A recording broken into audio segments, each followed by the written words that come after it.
How's it going, everyone? Welcome back to Realmland. Today we're diving back into Avatar. Last time we did the invasion of the Fire Nation. Didn't really go that well, as I was suspecting, because it is the middle of the season after all. We did get plenty of great character moments and character development throughout those 3 episodes. I'm looking forward to where we're going next, which is going to be the Western Air Temple, the last air temple that we have yet to see within the show. I'm interested in this one specifically because it is the closest to the Fire Nation, so I'm expecting some sort of uniqueness to this one, whereas the other ones were a bit more spread out, and the influence from the Fire Nation was not as heavy. Let's roll it.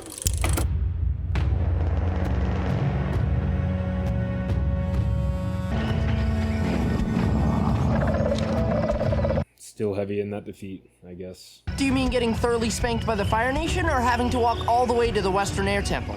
To be fair, they were really relying on that eclipse. I think they did a pretty good job, considering. Hey, we're here! I think your feet need their eyes checked. Wow, it's amazing! Upside down. What? Stalactites or stalagmites? I think stalactites is the ones that hang down. But why upside down? You know, the Avatar hasn't been seen for 100 years. The chances of finding him here are very slim. This, I guess, right after what I was saying earlier, like the proximity to the capital. The only way to regain my honor is to find the Avatar. So I will.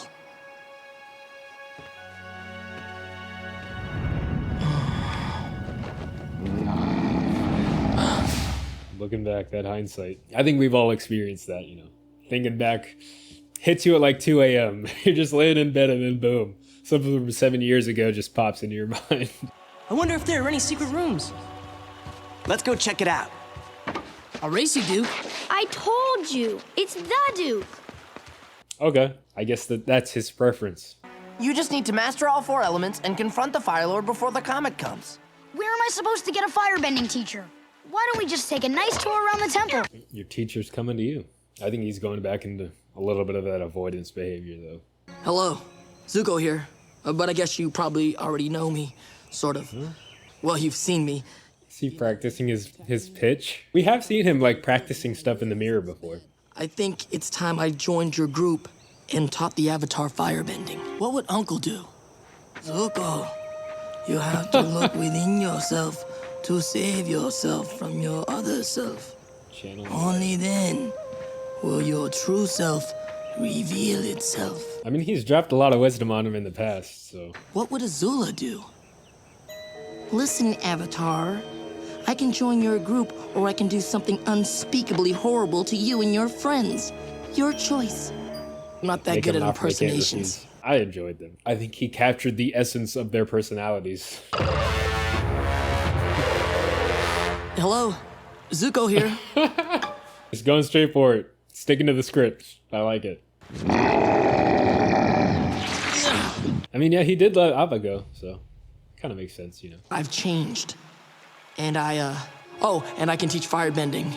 You once said you thought we could be friends. You know I have good in me. Thinking back to like a couple episodes ago, when Aang had that vision with Roku, but... Done. We'll never let you join us. Get out of here and don't come back. Aang was just talking about forgiveness and whatnot, but... Previously on Avatar. Everyone, even the Fire Lord and the Fire Nation, have to be treated like they're worth giving a chance. Being too quick to trust would have definitely been a mistake. I think by the end, he's gonna come around. What was I thinking? Telling them I sent an assassin after them? Why didn't I just say Azula did that? That was a bit of a blunder. Stupid! I think honesty is the best policy, for sure. If he's trying to really change. Obviously, he wants to lead us into some kind of trap. This is just like when we were in prison together in Ba Sing Se. Maybe you're all just letting your hurt feelings keep you from thinking clearly. Aang needs a firebending teacher. We can't think of a single person in the world to do the job. Now one shows up on a silver platter, and you won't even think... I wonder if Roku could do it, you know? Like, I do want Zuko to teach him, but, like, I don't know. I just wonder what that would look like if it did occur. I'm beginning to wonder who's really the blind one around here. I'm with you, Toph. Who's there? Stay back! It's me! Ow! Oh man, got hit in the eye. You burned my feet! I'm sorry! It was a mistake! Come back! Go! Out of practice. I kind of went to see Zuko last night. You what? He attacked you? Well, he did and he didn't. But he did firebend at you. I mean, Yes. See? You trusted Zuko and you got burned. I think Tav understands that he was just, surprised and trying to defend himself in the moment. After what he did to Toph, I don't think we have a choice. He's crafty, but we'll find a way to capture him. Now I know how the rest of you guys feel. Not being able to see with your feet stinks. Oh man, he's gonna destroy this place. Like I mentioned before that it's kind of like a focus in a way, I think. Because he was still breathing. Prime example when he was doing that. So I think he's still bending in a way. It's just all kind of focused into that one spot. The mission is off. I'm ordering you to stop.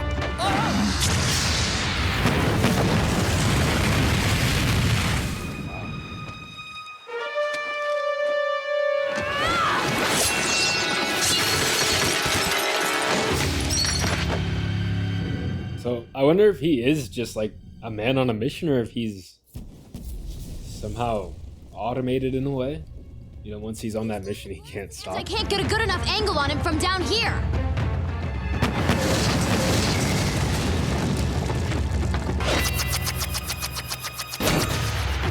Yeah, right in the head too. Wow. Sokka's good at that geometry. Boomerang!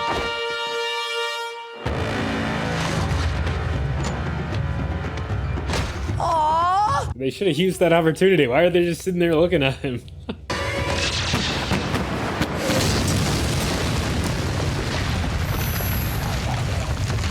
He just blow himself up. I don't think he's dead.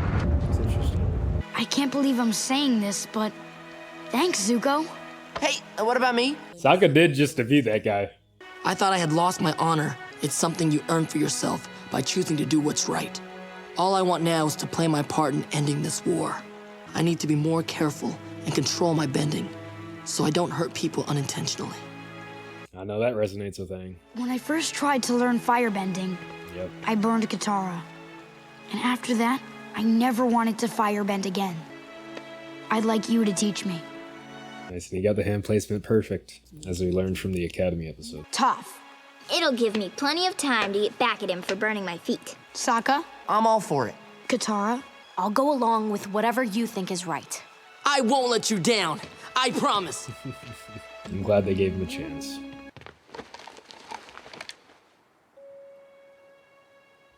I wonder where Iroh's at. I wonder if he's still following him. Back in season 2, he was kind of doing that with Zuko when he was alone, just following him from a distance. If you keep an open mind and an open heart, I promise you will find your own destiny someday. You make one step backward, I'll make sure your destiny ends. Right then and there. Permanently. It's a very contained episode, We kind of took care of Combustion Man there, at least for now. I still feel like he's alive and he'll probably be after the gang at some point again. But I don't know, this episode just felt very transitional, very light. We were really just dealing with, okay, Zuko wants to join the team. What's going to be the reaction and how is he going to get there? How is he going to kind of infiltrate the team, as it were? But not in the bad way. I wonder if this might help him re-unlock that chakra that he locked when he got hit with Azula's lightning. I'm thinking that maybe if he gets that mastery of fire, he'll be able to kind of look to the cosmic stuff again. I did mention last time in the closing thoughts that those 3 episodes were really just tackling and kind of providing a checkpoint for us for where we are in the show and how far we've come from season 1. I think this episode in particular was doing that for Zuko himself. Seeing where he started, just focused on finding the Avatar, that season 1, Zuko, and then seeing where he is now. I think without Iroh, he would have been completely lost because he was the first one that he looked to try to impersonate, to try to see what he would do in that moment. It was the memories of Iroh that were kind of causing him to cringe, and then in the end causing him to, feel that sense of satisfaction, feel that sense of having a purpose again, having something that he can believe in and have pride in. And I think, I say again, but I think it's somewhat for the first time in a way. He's doing good. He's pursuing something that he wants and that he feels is his purpose in life, and that's got to be a great feeling. You know, he was smiling in this episode. You don't really see Zuko smiling too often, at least not that I recall. Like, the only times we've seen it is really with May. We saw it in the tea shop when he was talking to Iroh. He's on a path towards recovery, and I'm really happy to see that for his character. He still remains my favorite, and I think he's probably going to remain my favorite character for the rest of the show, just because of the journey that he's gone on. Those closing comments by Katara were also pretty striking. It leads me to believe that she's harboring a lot of resentment, obviously, but also pain. She is by nature, as we see, a very nurturing person who wants to help anybody that she can, and for that defining piece of her personality to be, in her mind, the reason she was betrayed has to be pretty hard for her to accept. It's understandable that she'd have such a gut reaction, because she probably feels like not only does she have to defend the others in the group, but she probably feels the need to put up extra barriers because she doesn't want to be, from her perspective, deceived again because of the kindness that she shows. We have episode 13 on the docket, so let's roll it.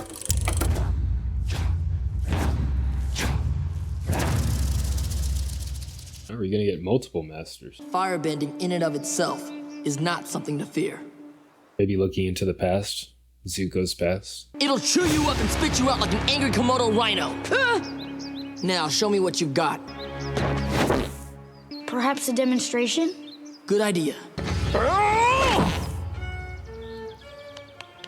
What was that? Yeah, what was that? He was, using it last time. Hey, jerk. Get out of here! Okay, jerk. Still got it. At least Appa accepts him. I've lost my stuff. Don't look at me. My firebending. It's not lost, it's just weaker for some reason. There has to be another way. I recommend the original source. One day when I was little, I ran away and hid in a cave. I was able to learn earthbending, not just as a martial art, but as an extension of my senses. I had questions about this. She was saying that she learned from Bajramul. Cool to get that background on that. She's been running away and doing that stuff for, I guess, most of her life. Roku had a dragon. And I don't blame her for that. Well, they aren't around anymore, okay? Okay. I'm sorry. But maybe there's another way. Ancient Sun Warriors. Maybe we can learn something by poking around their ruins.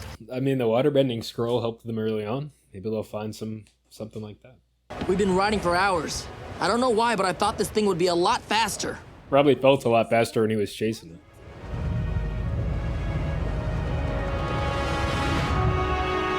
I'm surprised Katara let Aang go with Zuko alone. She made the whole speech last time. Like, this would be the perfect opportunity for Zuko to take Aang out or capture Aang if he wanted to. The past can be a great teacher. I think the past is trying to kill me. I can't believe it. Somebody's living here. People don't make traps unless they've got something worth protecting. This seems promising, though I'm not sure what this tells us about the original source of firebending. My great-grandfather Sozin happened. Eradicated. He started the tradition of hunting dragons for glory. They were the ultimate firebenders. The last great dragon was conquered long before I was born. By my uncle. He's had such an impact on the world, for the worse. It's a celestial calendar. Come on.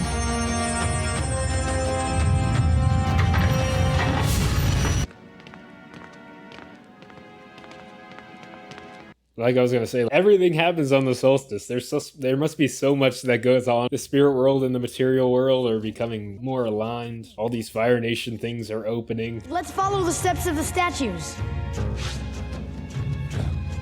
I guess these were the original forms. Don't you see? I think this is some kind of Sun Warrior firebending form.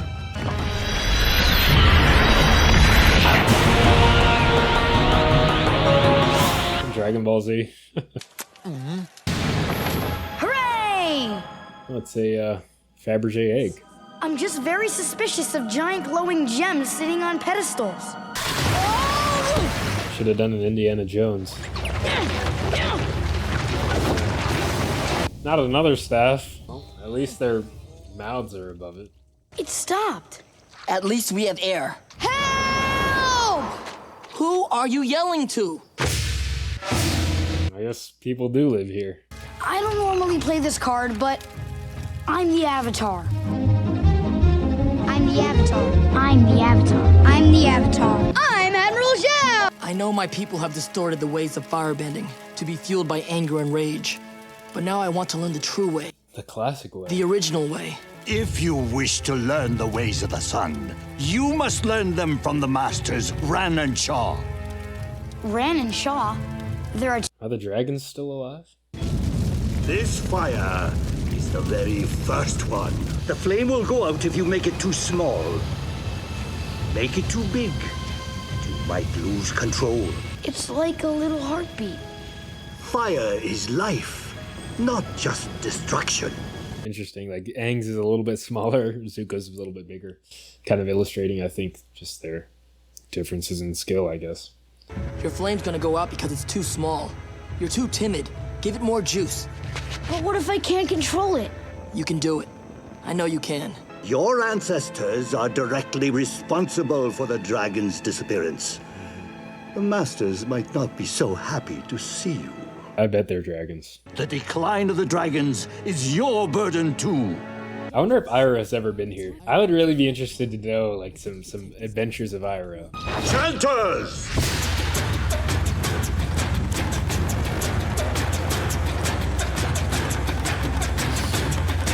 I don't want to ruin this scene in the edit, but there's a lot of potential here.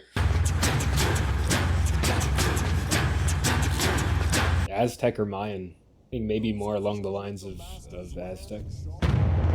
Sound the call!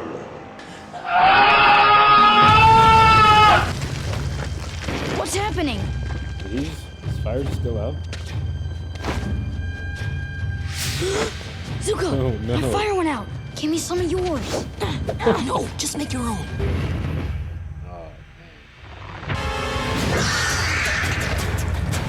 Yeah, blue and red. It's always blue and red. I wonder how long dragons live. Zuko, I think we're supposed to do the dragon dance with... Yeah, when they're not hunted and killed.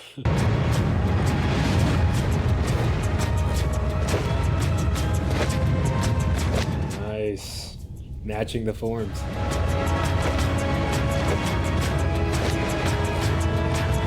They've really stepped up that artistic element in this. Like, the first two seasons were great about it.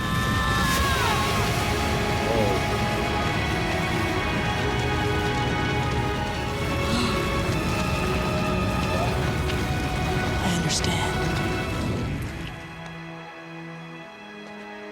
Okay, and that's where they must have gotten that. Their fire was beautiful. Like firebending harmony. I can't believe there are still living dragons. So your uncle lied. Actually, it wasn't a total lie. Iroh was the here. last outsider to face the masters. They Okay. deemed him worthy. I knew that this would be the type of thing that Iroh would be, like, into. He must have lied to protect them, Yeah. so no one else would hunt them. It's energy and life. Do you guys realize this? Our civilization is called the Sun Warriors. So yeah.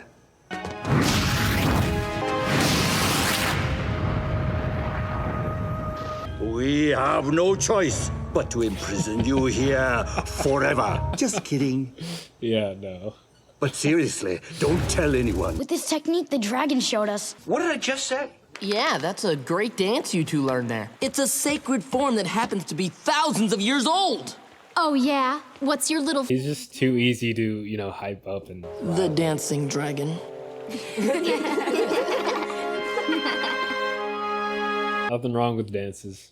And that's probably, because Aang was talking about it. Back in his day, you know, dragons were still a thing, dragons were still around. Back in the episode, The Headband, I believe it was called, the one where he was at school, he was talking about the different dances that the Fire Nation would do. So maybe they were still maybe a little bit more in tune with the older ways. This was kind of like a part two, you know, to what we got last episode, just focusing on Zuko, focusing on that progression from season one, seeing that shift that he's going through now, going from somebody who's motivated by rage to somebody who is trying to change, trying to be more motivated by something good, and something productive and constructive. And I like the way that they went with the kind of origins of firebending, it being this life-giving source. It does draw back to our own history as human beings.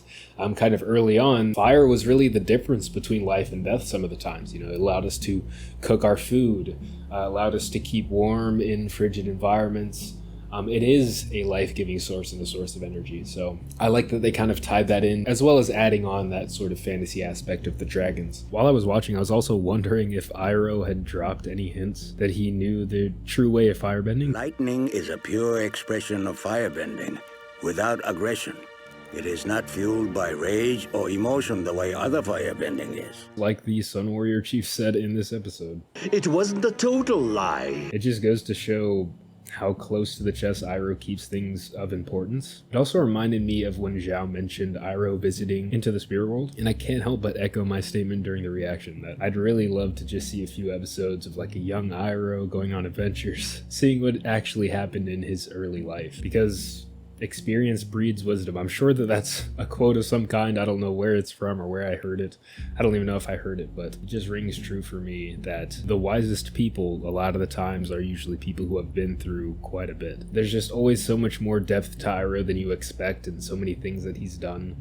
It really just makes you wonder. I am very happy to see Zuko is now a part of the group. They're messing with him, which may on the surface level, which may be annoying to see, but I think it's a defense mechanism. You know, they feel defensive around him. They don't really feel comfortable with him yet, but it's also a way of getting comfortable with someone. Like if Zuko can take some of this playful banter, not necessarily playful on Katara's part, but Sokka, he's just trying to get comfortable with him. And if he can get some of that and maybe return some of that, and just, you know, show that he is not just this evil figure that has been chasing them throughout the show, I think that it is a way to kind of bond. So I am looking forward to seeing how that progresses. Katara is definitely going to be the last holdout for sure. I think the main tension is going to be with Katara and Zuko going forward. Anyway, enjoyed these two. Looking forward to the next couple episodes. Thank you all for watching, and I will see you all on the next one.